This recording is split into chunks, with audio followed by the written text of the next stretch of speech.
It was called 24 Hours of Country, a planned concert here in Las Vegas that said ticket sales would benefit families of 1 October victims. But now it's turned into a mess. Darlene Melendez has the exclusive interview with the event's now former director and a message from the CEO. Since our interview, the 24 Hours of Country Festival director has resigned. The event promised many headliners, but only a few had been announced as of a few weeks ago. With the concert set to take place soon, the questions continued: who would be performing and if the event would happen at all. Posts fill the Facebook event page for a 3-day music festival set for May. 24 Hours of Country. Ticket buyers frustrated by a lack of communication. Like, where's the lineup? What's happening? Crystal Brock bought tickets in August, planning to travel from California to Las Vegas to enjoy Mother's Day weekend with her family. So I thought it would be fun. I'm a big country fan. A name associated with the festival might sound familiar.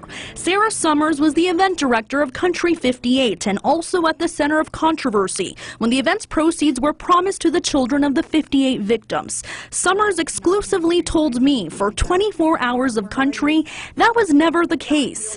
This event, specifically 24 Hours of Country Music Festivals, is not a benefit concert of any type and has never been listed as such. Ticket buyers telling me, though, that's not what they were led to believe. When they advertised it, it literally said for Route 91. This is in honor of Route 91. Let's, country strong. Let's play country for 24 hours. In a personal email from the CEO, Michael Netherton, told me the festival would be rescheduled to September.